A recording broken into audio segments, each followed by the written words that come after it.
Back to Grit Gym, guys. I did not start my other stuff. But anyways, welcome back to Grit Gym. We've got TJ Anderson here. TJ and I have actually known each other for a really long time, so it's not that odd that he would not be wearing a shirt right now, showing you his tiny little nipples, going to France with his red light, or infrared light, I should say, on, and all of his other stuff. When he first signed on, he even was listening to some binaural beats, I do believe, or whatever they were. We can talk about those here in a second, but we're going to talk about his health hacking book that he just published, and it's pretty cool. But TJ's kind of the reluctant hero. He had to go through his own journey to get there. I mean, he's like, TJ, you came all the way from being a frat boy to not being a douchebag. How did you do it? There's that, and then went from being like a model just focused on the physical body and the six pack. But yeah. How did I do that? That's the hero's journey. How did I go from frat boy and Miami model to, someone that almost died in the emergency room and ultimately started to kind of figure out this game of health. I don't know. It's been a fun journey, man. Take a second, just kind of introduce yourself to the Grit Gym crowd just a little bit. This is TJ Anderson. He's a great guy. I've known him for a long time. TJ and I have gotten drunk many times together. I've known him longer than I've known Rachel. And Rachel was on the show yesterday. We were talking about you. But anyway. Cool, nice. Yeah. So like you, I mean, I'm also born and raised in Iowa. I'm from Des Moines, Iowa, and I currently live in Boulder, Colorado. But the book that you referenced is the result of my 4-year project of writing about my own personal health and healing journey, as well as kind of a guide for others to write their own story and continue to write it. So I run a company called Elevate Your State, and the book and my work is focused on empowering holistic health hacking from the heart. So how do we create like sustainable health hacker habits in our life, and so like what it means to be a health hacker as well. So that's kind of a background on myself. No, that's awesome. And real quick, can you go through what holistic means to you? Because holistic gets wrapped up in, like, a lot of people think it's homeopathic. They think they're the same thing. They're like, I'm not believing in that snake oil bullshit. What's your perspective? Yeah, great question. Because you're right. There's lots of different terms that are thrown out there with whether it's homeopathy, integrative, functional medicine, alternate, and holistic. Holistic, when I refer to holistic, and so chapter 2 in the book, I believe, chapter 2 or 3, I tell the story about how I've evolved my own definition of health to be more holistic. So when I say holistic, I mean not just focusing on the physical body to optimize how you look, but also becoming curious and progressive in areas of emotional, mental, and also spiritual health. So I cover all 4 topics, physical, mental, emotional, spiritual, inside of the book, because I believe each of them individually help each other, and together they can upgrade the whole, in a lot better, more impactful way. Yeah. Good question. Yeah. I think it would probably, like, you can disagree with me or agree with me if you like, or go whichever way you want, but I think it would be extremely naive to not think that, to just think exercise is the way to health. No, it's just nutrition. No, it's just your spiritual health, or it's just your, like, it would just be naive to think that there's only just this little portion, and these are all the answers. Exactly. No, that's a good way to put it. Yeah, and it would be naive, or it could also be a part of someone's blind spots, in their life, and for me, that was doing 2-a-day insanity, high intensity interval training workouts on South Beach to perfect my physical body and achieve a 6-pack, and just working my ass off with movement and fitness, and but for the wrong reasons, and so what were the reasons? What were your reasons for? So I thought modeling would serve as like a platform to spread healthy living with the world. Yeah. And in all honesty, it was a lot of healing for my own personal ego in that quest down in Miami. I mean, I didn't book a lot of gigs. I got ridiculed by my agent and people inside of the modeling world for my body not being good enough. So really unhealthy environment. But my goal was to earn some money and, like I said, use modeling as a platform. So if I was successful in modeling, my holistic health message would get out to the world, and it was a bit harder than that. So, yeah. No, that's cool. So you set out to be like, you set out for perfection. Perfect body was going to be perfect health. Exactly. And what'd you find? I found that is not sustainable. It doesn't work. And it basically is suppressing your emotional health and neglecting your emotional, spiritual, and mental health. You know, that's what ultimately happened for me. I came back to Iowa after 4 months in South Beach in Miami, and I came back to Iowa to heal and really ground myself and reflect on the experience. And that was the impetus for the book. That's what caused me to start journaling and writing about my own health journey and healing. And I actually, I also went to a heart opening ceremony, which is a story I mentioned in the book. A shaman was present. I, was grateful to be a part of this really powerful, loving community inside of this evening ceremony, and experienced a lot of healing through that event. And so those sorts of experiences started happening after Miami, and was the impetus for the book. Yeah. Well, it sounds like you kind of got beat up while you were down there. I mean, like if you got ridiculed and all that stuff. I mean, and if you went there to try to do something and then it didn't turn out to be the thing that it's painful. Totally. It was painful. Yeah. I felt like a failure. I felt like I felt like I wasn't practicing what I was preaching, like online and my social media shares and journaling and blogging and because I wasn't all the time. It was like I'd party my ass off one night and then work my ass off in the gym and, getting an intermittent fasting and trying to be perfect with nutrition. And anyways, thankfully I'm really grateful for the experience, though. I wouldn't change it for the world. I had a lot of fun down there, and it was what was necessary for me. Yeah. So tell me about what are some of the stuff that you're doing right now? Like, for instance, what's with the red light? Because you can't not ask the question. To know that TJ doesn't actually look like he's glowing all the time. If you met him in person, he would not look red. But anyway, what's the red light about? This is true. So the red light is one of my hacks that I set up on my desk during the working day. So if you think about it, most people during the working day, if they're working on their computers at their cubicle in their office, they're bombarded by artificial blue light, high levels of artificial blue light surrounding them in their office space, as well as from their technology, from their computers, from their phones. And we don't realize how this artificial blue light can wreak havoc on our circadian rhythms, on our cells, on a cellular level, on our mitochondria. And it robs us of our melatonin production as well. So it significantly impacts our sleep. So not only do I have a software Flux, you may have heard of Flux, F.LUX, added to my laptop, removing the blue light 24/7 on my laptop. It's a free software, Flux, if you want to Google it and download it. But I also want to be mindful of the actual light I am receiving. So I love to get, obviously, sunlight. I just shared a video on Facebook about one of my favorite morning routine hacks, and that is the power of sunlight. And so we actually just took our dog for a walk and got outdoor, real legit full spectrum light exposure from the sun. But when I'm inside, I like to mimic the sun. And so what near infrared full spectrum light does is it mimics the sunlight in terms of providing full spectrum of the light, which the sun does at certain times of the day. And so it stimulates mitochondria production. It actually gives me energy. It doesn't zap and rob me of my energy like artificial blue light does.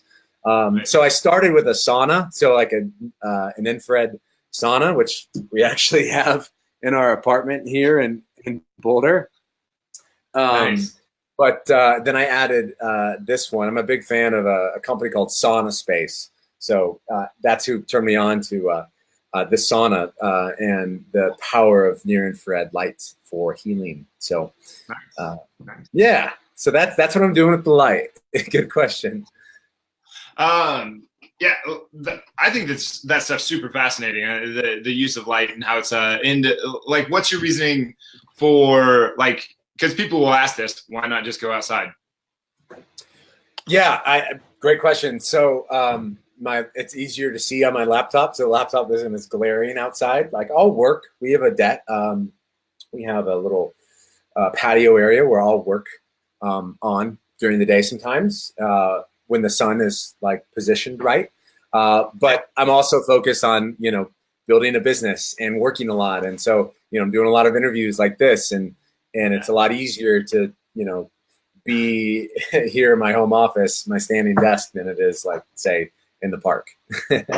Yeah, it's just a matter of, it's almost just a matter of logistics, right? Just it would. If I built a skylight, like in a perfect world, yeah, I'd have a skylight, like that would be legit. Like, but I'm not perfect. This is about progress. So I like a balance between, this sort of light and like the real sunlight. Yeah, definitely. No, I'm with you. Like it would be hard not to say that sunlight's good for us on some level, and where do you go? So what about the people who are going to come at you and say, but sunlight's bad. Melanoma is bad. Being sunburned is bad. Yeah, great question. I would say do your own research because the sun actually changes throughout the day. So meaning that first thing in the morning and the last few hours of the day, so sunrise and sunset, for about hour and a half to 2+ hours of each, you're receiving a higher degree of the healing red light, like during a sunset, and in the morning you're receiving full spectrum. So the sun isn't just a big yellow blob in the sky. It's scientifically speaking emitting several different spectrums of light, and each of those different spectrums of light does something different for our cells, for our body, for our energy, and so that's point number one. UV, so we want to watch out. So the risk of cancer can come up with total quantity of sunlight and receiving too much at the wrong time. So you have to look and understand when the sun's going to be most powerful and perhaps most harmful for our skin, which happens usually in like late morning to like early afternoon, like the middle of the day. So that's what I would say, but also encourage people to do their own research on it because it's essential for optimizing our circadian rhythms and hormone production. Like it is beyond vitamin D, and getting a good tan. Underestimated too, like far underestimated on like if you think about it, like life exists. Like the reason grass is green is because of the chlorophyll. Chlorophyll. Exactly. Photosynthesis. Yes. Like we couldn't be here without these, like the direct sunlight. Like there's a reason that this has all happened to get us to this point. But it's a funny thing. But yeah, like it would be hard. What I tell people is like just don't get burnt. Like just make it really simple. Just don't get burnt. Exactly. Yeah. Don't get burnt, and don't use toxic sunscreens either for your skin. Your skin is your largest organ. That's a great tip, though. Like that's a simple way to look at it. Don't get burnt. Just don't get burnt. You'll probably be fine. But anyway, tell me about that music that was playing before we popped on here and you had to turn it off. So that I actually have a chapter in the book about it. So the art of health hacking. First thing I want to share is like the premise of the book is that we don't lack the science, information, or technology to live healthy. We lack the art to know how to use those resources properly and effectively. I like that a lot. That was great. Yeah, cool. Fantastic. Yeah, and it makes sense when you think about it, and so it's more empowering, right? So we have the ability, and perhaps the responsibility, the ability to respond. One of the things we learned in the Presence Process book club that we went through, and so we also have the ability to create our state of health that we desire, right? And so it's this artful, creative process. And the reason I bring this up is a lot of times there's aspects of art, of music, for example, which is a form of art that can significantly help you create the state that you desire on command. So I have a chapter. It's actually, I think it's the last chapter in the book. Yeah, the last chapter in the book is called Nature, Music, and Enjoying the Ride. Okay, so I highlight the actual quantifiable health benefits of time in nature, as well as the quality of the music that you listen to and who you listen to it with, right? So, for example, the song you're referencing was, I have a playlist on SoundCloud, a non-lyrical playlist. So depending on like my mood, my current like energy levels, and just how I'm feeling and thinking, like sometimes I'll want music, other times I'll want quiet. And I'm with so this, yeah, you know, and the music we were listening to was a non-lyrical mix, on SoundCloud by Tycho, Tycho, if you've heard of it. So we're actually going to a Tycho concert at Red Rocks here in Colorado in like a month, or in a few weeks. I never pay attention to the names of the people that I listen to, but I'm with you. Like, not it makes a difference. If you have lyrics going on, it's like it changes the focus. It changes something going on there. It's like what he said. You're exactly right. It has a different impact on our neurochemistry. So yeah, I love non-lyrical music for that reason, for, you know, work and productivity, but also for like self-care, right? When you're stretching or doing a movement session or wanting to do an Epsom salt bath and just relax, it can really help. It's one of my, so what it's part of this idea that I explain in the book is like, okay, so music can be a health hack, you know, sunlight can be a health hack. Certain supplements and movement patterns, all these different things can be health hacks. But to take it a step further and to make it easier and more effective for people, what I love to have people experiment with is stacking certain health hacks on top of each other. So I call it habit stacking in the book. It's this idea that we can stack our health hacker habits on top of each other to make it easier to create the state that we desire on command. And so music is a great way to add that to anything you're currently doing. It's a way to add and make it easier to improve focus, energy, or relaxation and calmness. Yeah. No, I totally agree. I think there are certain people out there that I consider myself an extreme skeptic to most things. Like I really gotta have a full understanding of it, but before I'll really accept it as like fact. I know you are. I know that about you. Like if you're looking at music and you say, "Oh no, that doesn't have an effect on us," it's like we're back to that naive thing. Like, yes, it does. Like, how often have you heard a song or a lyric or maybe not a lyric, but like a tone, and you're just like, "Damn!" Like that just gets me in my feet. You know, like exactly. It makes a difference. And so if we can use that to enhance our life in some way, why wouldn't we take advantage of it? Why wouldn't we? Yeah. You know, and you know, sometimes it might be like people getting comfortable using their intuition, you know, like you said, like people that might be naive to things. It's like sometimes people need to know like the exact scientific benefit and like how and why they're going to use it, when they're going to use it, as opposed to just having an intention and connecting intuitively with what they may feel called to listen to, and then to do it and experiment. Yeah. When I look at that, I definitely don't think that that's like an either or. I don't think it's like one or the other. I think it's both. Like you have an intuition, and then you have reason and logic and objectivism or whatever you want to call it. Yeah. So why would we do both? Yeah. Both. I'm with you. I love it, dude. Yeah. So we had the binaural beats. Yeah. You got the red light. What's something else that we're like with the Health Hacker book where maybe this is unique, something that like people don't get hit with very often? Yeah. Great question. Well, sometimes I find that like this world of health and biohacking can be overwhelming for people. Oh yeah. So not only does like picking the right like healthy habits really matter to actually make an influence, but the process of change. So one of my passions and background is in research and the application of behavior change science, specifically related to sustainable behavior change and communication for behavior change. So I've got a couple chapters in the book that are literally democratizing the best of the best science of behavior change. That these are the skills that like health coaches are learning, applying in their lifestyle and with their clients.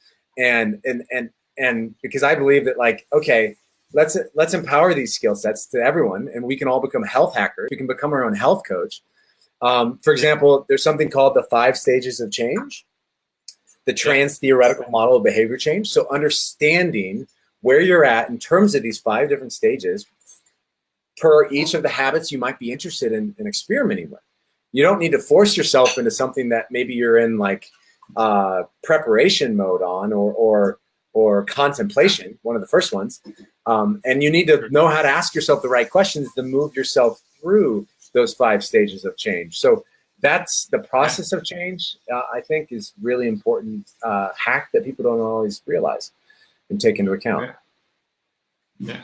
And like, what do you call a hack, by the way? Like define hack. Yeah. Like, so I would say hack is a hack is anything that can consciously support the positive progress in any area of your life that would allow for better human experience, improved health, and that's what I would say. So I mean, no, yeah. No, I think that's what we're all out for. Like, Totally. like why would anybody listen to this show? Why would anybody read your book? Like, Exactly. They have to be doing it for some reason and figuring out what that reason is. Like, and if you can find a better way to get that thing, if you can hack that progress, man, like that's why you pick up a book like this. That's why you listen to a show like this, right? Exactly, man. Yeah. You know, and it's not all about, I think a key point here is that it's not always about improvement. These movements of the quantified self and biohacking and fitness and wellness, they can have this energy and flavor of they're like self-improvement movements, right? And there's nothing wrong with wanting to improve thyself.